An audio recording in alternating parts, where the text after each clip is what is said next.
I had to find my employer when I was a babysitter. Wow. I feel like I'd want to say, "You're the FBI. You tell me where I worked." Yeah, that would have made it so much easier for me. Probably wouldn't have gotten the job, though. Yeah, probably not. This is the Gies Download, a podcast from the University of Illinois' Gies College of Business. I'm your host, Tim Sinclair, and today we're talking with Lucy Chang Evans, a former Secret Service agent, civil engineer, and current Gies MBA student. Most young adults think they know what they're going to do with the rest of their lives, and Lucy, as you'll eventually hear, was really no exception.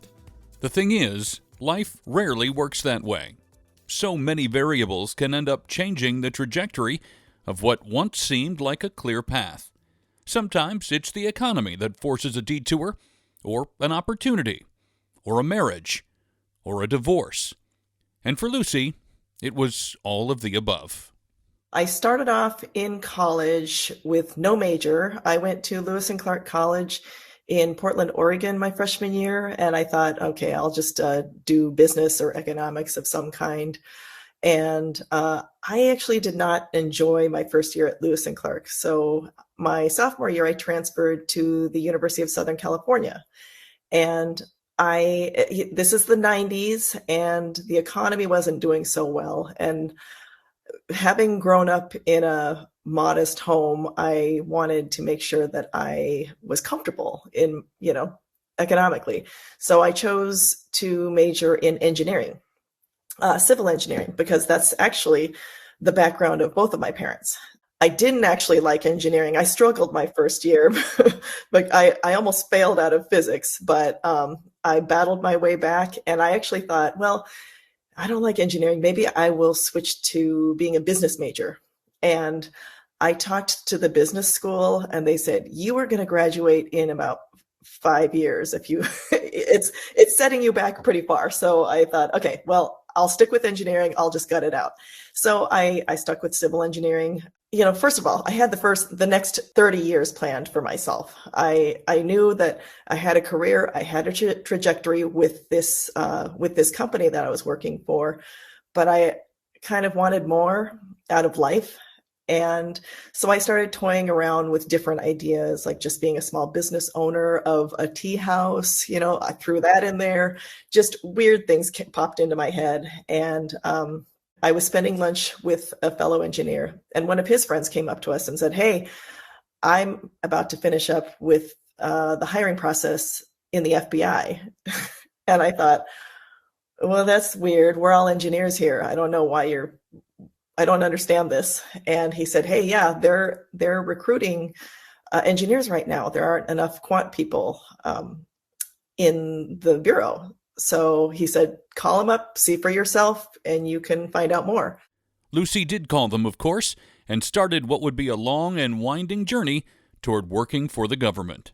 The thing about the FBI is they have 3 phases: phase 1, phase 2, and phase 3. Phase 1 is just a written test. And I failed it. Most people pass it.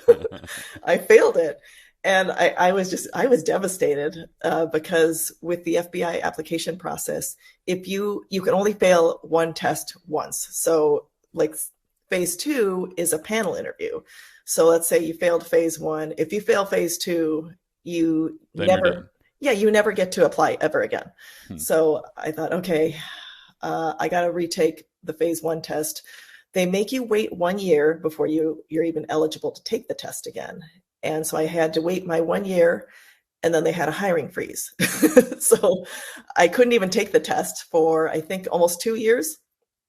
And I passed it the second time around. And I was just waiting around for my phase 2 interview, to be called for a phase 2 interview. And meanwhile, I went ahead and called the Secret Service because I thought, this agency seems to line up with a special agent position with the Secret Service is very similar to a special agent position with the FBI. So I called them and went through their application process. Are those applications like normal applications? Like, I feel FBI, Secret Service, CIA, it's got to be a little bit higher level than name, age, birthday, your work history and your school history. Are they different, or are they pretty much the same? They're very different. The first thing you do is apply. You tell them about yourself, and then you wait around and get scheduled for a test. They just want your background, but they don't necessarily need to know everything about you at that point. After I passed phase one, they gave me this giant packet of stuff I had to fill out. I had to list every place that I had ever lived, I think, in my whole life, and I believe it. every job that I had ever had in my whole life. And so I had to go through old mail to find out where I had lived, because I moved so many times in college. And I had to find my employer when I was a babysitter. Wow. I feel like I'd want to say, you're the FBI. You tell me where I worked. Yeah, that would have made it so much easier for me. Probably wouldn't have gotten the job, though. Yeah, probably not. What Lucy did get was an interview, and one step closer to her new goal. I got a screening interview. I had to meet somebody from the local office, and if they like you, then they'll invite you to take what used to be the Treasury Enforcement exam. When I applied, the Secret Service was still under the Department of Treasury. Now it's under the Department of Homeland Security. So this is a situational judgment, and basically it's mostly a situational judgment test to know if you're normal or not. So I passed that test. Congratulations. Thank you. That was a relief. I was like, okay. Right? It was a much different test than the FBI phase one test, by the way. It was much more logical, I think. Got it. It was funny because the next phase is a panel interview. But first they called me in and said, just come on in. We're going to fingerprint you. And I said, okay, come on. I went to the office. I wore a suit, thank goodness. But after I got fingerprinted, the agent that was just kind of handling the process said, okay, are you ready for your interview? And I said, what interview? He said, this is your panel interview. Surprise. Yeah, I think they did that on purpose, but I said, sure, I guess. So there were 3 agents waiting for me. And it was I can't remember, it was more than an hour of straight talking. I was so exhausted by the time that interview was over that when I got home, I just took probably a 4-hour nap. I think most people's thoughts of what the Secret Service does is protect the president, at least in a nutshell. I'm assuming there's a whole lot more to it than that. Talk about what you did during your time with them and kind of what your role was. Yeah, so most people do not realize that the Secret Service actually has a dual mission. One is protection, and the other is investigations. So I got hired. When I got hired, I was assigned to the Los Angeles field office. And so when you're assigned to the field office, you get assigned to an investigation squad. So my investigation squad was financial crimes, and I mostly investigated credit card fraud and identity theft. So that was what I was spending about 50% of the time on. When you're not protecting, you're working your cases. So the protection assignments, they're kind of feast or famine. So when I got hired, it was 2003, or actually 2002. And President George W. Bush was traveling a lot because he was helping other Republicans campaign for their elections. We got hammered. We were just flying everywhere because he was going everywhere. And after the elections were over, things got quiet for us somewhat. So that's when we all had time to work our cases. And what takes something from, a credit card fraud case that the police would investigate or some other institution and takes it to the level of the Secret Service looking into it? Well, what the great thing is that we always worked with local law enforcement. So say a case originated from the LAPD. It was somebody was using a stolen credit card, or actually a fake credit card, at Home Depot. That would come to us. They would work jointly on the case with us. So then we would normally work with like the LAPD, and they would give us information. Sometimes we would have more information. If it was an actual organized crime ring, we would take that data, like say if it's a stolen credit card that was used in another case, especially in another state, we would work with them on that. And there were patterns that we could find. For one case that I was working on for Bank of America, it was $1 million in fraud. So depending on what the credit card number was being used, you could link it to, I could link it to my case. Wow, I just had no idea that would have fallen under the purview of the Secret Service. That's fascinating. Yeah. So you were there, from what I understand, not a whole long time. What led to the shift for you? Well, I loved the career, but it was pretty stressful. There was a lot of travel. And at the time, I was dating my first husband, and I lived in LA, and he lived in Washington, D.C. And although I could see him when I was working in DC, it was tough on the relationship. So we decided, well, we wanted to get married and we wanted to start a family, and it would be very difficult for me to do it as a Secret Service agent. So I quit. I could have been transferred, but that had its own pros and cons. So it was a tough decision for me. Going back to school feels like a big leap and probably a major decision in your life.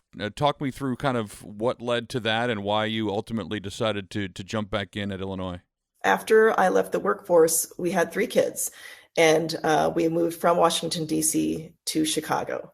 So I was just a stay-at-home mom. A lot of people have different life events happen. My father had a stroke, and he was incapacitated and pretty much until he died. So, my sister and I were caregivers for him. And so I feel like there was a lot of life as a stay-at-home mom. I was perfectly happy to be a stay-at-home mom. But then one day my husband said he wanted a divorce. So I thought, oh, well, this is not good timing. That'll change your plans, won't it? Yeah, it definitely wasn't anything I was expecting. So that was when my kids were 8, 5, and 2. Ooh. And, childcare for 3 children back then was $800 a week, full-time childcare, $800 a week for 3 children. So I knew I had to get back to work. And so I got my engineering license in Illinois. I was already licensed in California. And so I used that license to get my Illinois professional engineer's license. So I just started applying for jobs. It took a while, but I did manage to get back to work as a civil engineer. And I did that for about 5.5 years. And once again, I had my whole life plotted. I went to work for DuPage County, and I had the next 20 to 25 years planned out for myself. But I was just getting bored again. Not so much bored, but I was in a situation where I was not going to make any kind of vertical movement in any foreseeable future. And that was not okay with me. So I started looking around and found the University of Illinois. I found out about their MBA program that had transitioned to an online format. And I thought, well, this is perfect for me. When I started this program, I was 48 years old. And I thought, I will never get my return on my investment at any of these schools that, you come away with $200,000 in debt. There's no way I can do that. I can't justify that. But with the Gies College of Business, the Gies MBA, it was a perfect match for me. And what was your ultimate goal? What do you hope to, because you're still a student currently, correct? Yes, I will graduate in December. My goal was to just get the heck out of where I knew I needed new opportunities. I wanted to get out of my situation. And at first, when I started, I was working full time still. I thought, well, I got to get, I got to work and, I won't tell anybody I'm getting this degree. And by the time I'm done, I will be able to make a career pivot. Do you know now what that career pivot's going to look like? I understand politics seems to be in your future. It's funny because once I started this program, I felt like a whole new world opened up to me because I was just kind of the world I was in. I just feel like there were no new ideas. The people were the same. And I feel like I learned so much in this program, even in the first class, that I thought, wow, there's a lot more out there. And I enjoyed the class so much, which was leadership in teams. I enjoyed the class so much that I decided, at the time I had just gotten remarried, and I thought, you know what, we can afford to forego my salary. I'm going to drop out and just make school my thing full time, because I had 3 kids in school and the COVID shutdown had everyone at home. So they needed me at home too. With the political career, it's not something I had ever considered. In the recent years, I had become more in tune with politics, especially local politics. I wanted to know who was behind these decisions that were being made on my behalf, And one of my friends, she was always telling me to run for something. We both worked together in our government job, and we both kind of every once in a while, you wonder why these politicians are making these decisions. And so she kept poking me to run for Naperville City Council. I live in Naperville, Illinois, and it's a population of about 150,000. And the election was coming up. And so the petitions were due in about a week and a half. And she said, you should run. I said, I'm not running. Why would I run? I don't want to run. I don't want to be a politician. But we both talked about a lot of the issues that need to be pushed forward. For us, it's the environment, and so I thought, you know what, there will never be another time where I can campaign from my house. This was during COVID, and I thought, okay, let's see if I can get. I think I needed 180 signatures in about 10 days. Okay. And I actually needed more like 300 signatures, they say, to get at least double. So I just started pounding the pavement, knocking on doors, calling all my friends, and I was able to get all of the signatures I needed, and I got myself on the ballot. And then I thought, well, now what? Right. Now I have to campaign. And I didn't know anything about campaigning. I didn't know anything about fundraising. I didn't know anything about the political people that are part of the machine. I was a complete outsider. So I ran from the complete way outside. I actually did pretty well, given that no one had ever heard my name before, but I lost. I made a name for myself, though. And I, just like how the Gies MBA opened up a whole new world for me as far as my professional network, running for office opened up a completely new world for me too, as far as political supporters. It really is a whole different world of politics as well. So I've met so many amazing people in that process as well. And that's what propelled me to run for county board now. I will be running for DuPage County Board in November. So far, how have you seen your time with Gies benefiting you, whether it be with your time with your kids or preparing to run for office or future career endeavors? There's nothing you can't do within this program. In this program, I've learned so many new things. I am involved in a startup, so that might be what I choose after I graduate.